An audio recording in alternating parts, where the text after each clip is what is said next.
Good morning everyone. मी वरद सुक्ते. आज आपण काही सायकायट्री टर्मिनॉलॉजी बघणार आहे. त्यामध्ये फर्स्ट वन आहे affective disturbance. Affective disturbance means patient आहे जो कोणत्याही इव्हेंटमध्ये सेम इमोशन दाखवतो. फॉर एक्झाम्पल, जर हॅपी इव्हेंट असेल तेव्हा तो स्माइल करणार आणि जर सॅड इव्हेंट जरी असलं तरी तो स्माइल करणार. सेकंड वन आहे autistic thinking means autism. Autism means काय? Patient is unaware about self and environment. म्हणजे एन्व्हायरमेंट मध्ये काय चाललंय किंवा स्वतःबद्दल काय त्याला काही फरक पडत नाही. For example, child with ADHD. ADHD means hyperactive attention deficit hyperactivity disorder. त्यामध्ये ऑटिझम आढळून येतं. थर्ड वन आहे ambivalence. Ambivalence means patient show opposite emotion to the same person. Means एकाच माणसावर त्याच्यात दोन वेगवेगळे इमोशन असतात. फोर्थ वन आहे associative loosening means no connection between two ideas.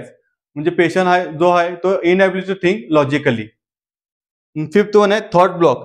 Thought block means patient बोलतावर एकदमच स्टॉप होतो. म्हणजे त्याला तो काहीतरी सांगत असतो आणि एकदम त्याला आठवायचं बंद होते. त्यामुळे त्याच्यावर थॉट ब्लॉक होतो. नेक्स्ट बघा आपण thought incoherence. Thought incoherence means जर पेशंटला आपण जर एखादा क्वेश्चन विचारला, व्हॉट इज युअर नेम, तो पेशंट काय म्हणणार, I love mango. Means no connection between two ideas. त्याला तो काही तुम्ही क्वेश्चन विचारला तर तो इरिलिव्हंट आन्सर देणार. नेक्स्ट आहे थॉट रिटार्डेशन.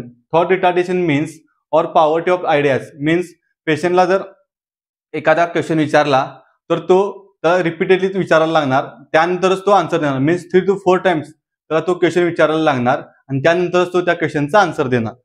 नेक्स्ट आहे सर्कमस्टॅन्शियलिटी अँड टँजेन्शियलिटी. या दोन ऑपोजिट टर्म्स आहेत. तर त्यामध्ये फर्स्ट बघूया आपण सर्कमस्टॅन्शियलिटी.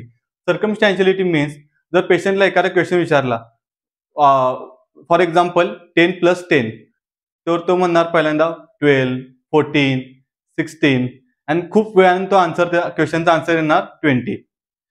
आणि ऑपोजिट आहे टँजेन्शियलिटी. टँजेन्शियलिटी मीन्स सेम क्वेश्चन त्याला विचारला की 10+10 किती, तर तो फर्स्ट म्हणणार की 4, 6, 8, 10. असतील तुम्ही किद्दा सुद्धा विचारला तर तो आन्सर पण कधीही पोहोचणार नाही. देन नेक्स्ट टर्म आहे hallucination. Hallucination means wrong perception in the absence of stimuli. Means जर आपण म्हणते ना की भास होणे, तर एखादा लव्हिंग पर्सन आपला डेथ झाला असेल तर आपल्याला नंतर त्याचे भास होतात की हा आपल्याशी बोलत आहे, त्याला म्हणतात हॅल्युसिनेशन. नेक्स्ट आहे delusion. Delusion means the false fix belief. Means for example, in delusion mostly find in the patient with schizophrenia. For example, delusion of persecution. Delusion persecution म्हणजे त्या पेशंटला असं वाटते कोणतरी मला मारणार आहे. किंवा डिल्युजन ऑफ ग्रँडिओसिटी. ग्रँडिओसिटी मीन्स पेशंटला असं वाटते की माझ्यासारखा कोण या माणूस जगातच नाही. किंवा डिल्युजन ऑफ गिल्ट म्हणजे काय, त्याला एखाद्या गोष्टीबद्दल वाईट वाटते, म्हणजे त्याची काही चूक नाही, त्या गोष्टी त्याला वाईट वाटते.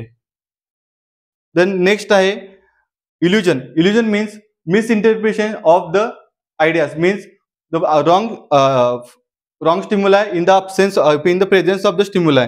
मीन्स फॉर एक्झाम्पल, जर एखादी दोरी पडली असेल तर एखादी दोरी त्याला काय वाटणार की हा साप आहे, म्हणजे तो त्या गोष्टीला चुकीच्या पद्धतीने बघणार. देन नेक्स्ट आहे word salad. Word salad means एखादा असे शब्द पेशंट यूज करणार ज्याचं कधी सेंटेन्स बनणार नाही. मीन्स एखादं म्हणलं स्कूल म्हणणार, एकदम म्हणणार हॉस्पिटल, एकदम म्हणणार होम, म्हणजे असे काही ते वर्ड वापरणार की त्यापासून कधी सेंटेन्स तयार होणार नाही. देन नेक्स्ट आहे insight. Insight means the patient is aware of the mental illness. म्हणजे for example, patient with psychiatric disorder, त्यामध्ये इन्साइट ॲब्सोल्यूट असते की त्यांना माहितच नसते की आपल्याला काय झाले. आणि न्यूरोटिक डिसऑर्डरमध्ये पेशंटला माहित असते की आपल्याला काय झाले. देन नेक्स्ट आहे न्यूरोलॉजिझम. न्यूरोलॉजिझम मीन्स एखादे असे वर्ड तयार करणे जे मिनिंगलेस आहेत. मीन्स आरा, टारा, जे असे वर्ड आहेत ते इलॉजिकल, म्हणजे काय त्याचा मिनिंग नाही, काही नाही. आणि आता आपण काही बघा की हॅल्युसिनेशन मध्ये काही टाईप आहेत.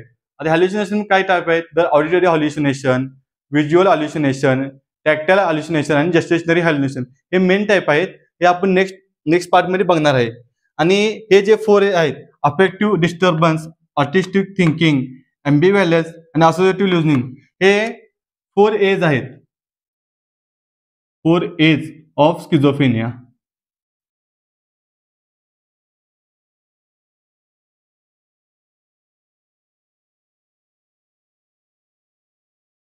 हे महत्वाचे आहेत, हे आपण स्किझोफ्रेनिया बघणारच आहे. सो व्हिडिओ जर आवडला असेल तर चॅनल नक्की सबस्क्राईब करा आणि व्हिडिओला लाईक करा. थँक्यू.